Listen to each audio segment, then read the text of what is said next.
So my name's Veronica Reynolds and I work with a company called Intelligent Health, and we're one of the technical support partners for the Switch project. Just a bit of background, Intelligent Health was set up by a family doctor, Dr. William Bird, who also started health walks in the UK, and I started on that work with him a long time ago. And he believes very passionately that physical inactivity is at the root cause of nearly all the chronic diseases we're seeing. Because when you're physically inactive and just sitting, you get inflammation at a cellular level, and nearly all of the big medical conditions like heart disease, arthritis, and even cancers are caused by inflammation in the cells.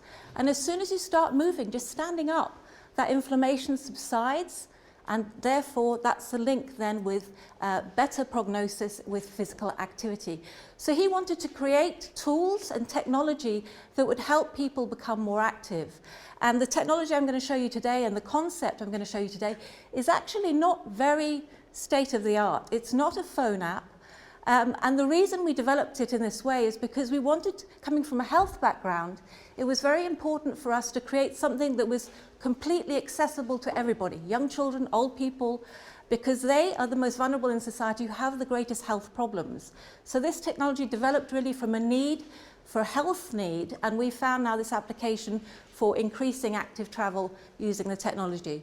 So the technology, the project as a whole is called Beat the Street, and it's being used in two of the campaigns, in Hounslow in London and in Gdansk, and both those campaigns will start in September. But we've been experimenting with this project now for the last couple of years, and we've run some quite big Beat the Street projects across other cities, and I'll show you some of the initial results from those projects as well, so you can get a feel for how it works. So the idea about this, it's a game that we create for the whole community. And although it's based around schools, it also includes parents, carers, other people living in the area around the schools. So we really address this campaign, not particularly at a target group, but the whole community, even if we're only interested in a part of that community. And what we believe is that when you get a whole community doing something, you get this effect of social norming. People want to do the same as other people. And this, we think, is part of the reason that it's so effective.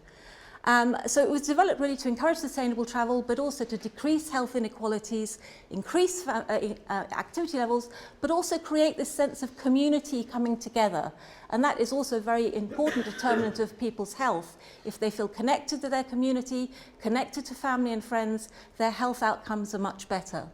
So in Reading, where we ran this project last summer, we had 15,000 people take part, and we measured their activity levels at baseline, and then immediately after, and then 3 months after Beat the Street, and we saw an 18% increase in people reporting that they were now doing 5 or more sessions of 30 minutes of activity. So we are starting to see some really dramatic effects in changes in physical activity levels. So really the principles of the Beat the Street are that it's a whole population approach.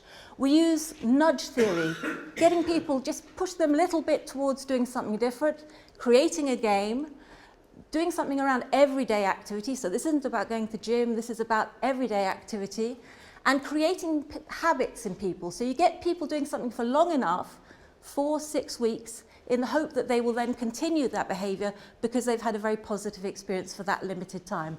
Or enough of them will continue the behaviour. We know that not everybody, not all the 15,000 will continue, but enough of that sample will continue with the active travel behaviour to make it worthwhile. So we create a game, and what we do is we put these sensors on lampposts all over the city. This is one that's just come from Italy, a project we just did in Terni in Italy. And we distribute cards which have a chip in them to every school child, to community groups, through GPs, to patient groups, thousands. In fact, in Reading we distributed 60,000 of these, and we got 15,000 people playing. And when you come up to a lamppost, please work. It's not going to work. Technology, I should have tested it.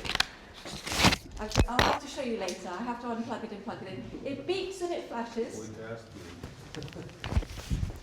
I'm not having a good time with technology today. It beeps and it flashes, and it records that you, who are personally owner of that card, were at that point, and then you walk to the next point and you beep again, and it records your journey.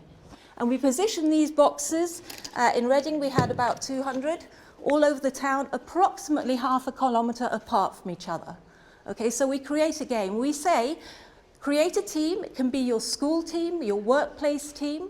It can be a community group of family and friends, and see who can walk the furthest. And we give prizes to the top teams, and we also do lucky tap prizes. So if you've played the game that day, you can randomly win a prize, an incentive, a small saddle cover for your bike or any other incentive. And all of those incentives are donated by local businesses. So we also involve local businesses in the promotion of the project. And we set the whole community a challenge. So either to walk around the world or to walk to space and see how far they can go. So in Reading, we said race for space because there were so many of them. In Gdansk, we're going to be doing walking around the world because we've got 3 schools playing. And if the community as a whole achieves that challenge, there's also some money that's donated to local charities. So there's 3 layers, if you like, of motivation. Competing for your community, competing for your team, and also competing for an individual prize. And we usually say 4 to 6 weeks, see how far you can go in that time period. And then you can follow your progress online. So here in Italy, they raced to space and they made it to space, and see where your team is in the leaderboard. So whether your school is beating another school or your workplace team. And we do highest score, but also highest average score. So if you have large teams and small teams, they can compete fairly. So a fairly simple website where people can follow their progress. And then we link that very much with social media, Facebook, and we get a lot of activity, a lot of media coverage because it's quite a visible project, and these boxes are very visible. People ask about them and what they are. And we find that we get a lot of feedback from participants about their experience. So people are very engaged with this. And this, of course, when people are very engaged, is when you can start to then overlay some of the messages about personalized travel planning, about perhaps using an app as a follow-on from this. So, it's about building that relationship with your participants. And it's fun. And I think we tend to forget, we're often very quick to promote, it's good for your health, it's good for the environment. But actually, if people are having fun, then that's much more likely to reinforce that behavior than doing it for a do-good cause, if you like. So we make it fun, we go to events, we recruit as many people as we can from the community. And this picture at the bottom is 244,537 miles was how far the Reading people walked, and that was the children from the winning school. And we also had a partnership with Lego, who donated prizes. So these were all donated for free because they wanted, obviously, to get more publicity for their products. I don't know if that will work. It may not work. Maybe. I don't know if we have sound. No, it's not going to. Not my day for technology. And I'm a technology company. Okay, we'll leave that. I can show you that later. But just to give you an example, the total number of miles walked, the number of adults and children participating, and it's about half and half adults and children. And again, what we see is children influencing parents to take part. So they're saying to the parents, I don't want to drive today, I want to walk, I want to get my points for my team. So we're using children to change parents' behavior as well. And this is just to give you an idea of some of the data that comes out of this. We can do heat maps to show which are the most popular, most used beatboxes. And then we can look at one beatbox and see what time of the day it was used and analyze preferred journey routes. So there's an awful lot of data that comes from this box up into the back end of our system, which we can start to explore and look at distances covered and that kind of thing. And then this is an example of all the different teams tapping on one box. So again, you can look at different segments of groups to understand who's been where and where they're likely to have traveled to and from. So again, lots and lots of data generated by this system. And this may work, we will see. No, it's not going to work today. Just to give you an idea of some of the results, and again, just to emphasize, these are 2 projects, one in Thurrock and one in Reading. And what we see that the motivational factors, yes, it's about getting fit and feeling more healthy, but having fun was one of the key reasons people wanted to take part in this project. So I think we must remember to, whatever we do, keep it fun. And the app that they've developed in Vienna with the diamond hunt is a brilliant example of making it fun. And you're much more likely to get people on board looking for diamonds than counting steps or counting calories. So do think about keeping it fun. This is an example of the change in physical activity levels on how many days of the week did you do 30 minutes or more of activity before Beat the Street, immediately after, and then 3 months after. And this morning I received a graph from Hounslow Pilot which showed a similar graph for how many days of the week did you use walking as your main mode of transport. And what we see is even 4 months after Beat the Street, that increase is still there. People are still walking, even after the competition is finished. And we think it's because people have started to think about doing things differently and enjoyed that positive experience. So again, that's another graph saying the same things on physical activity, but we've seen the same trend with the walking graph. And a little bit of some of the reasons we think. So people have got used to going sometimes a long distance to get extra points. So suddenly their walk to school seems very short, so they continue doing it because they've got into habit. Or they've enjoyed the positive experience of talking to their children on the way to school.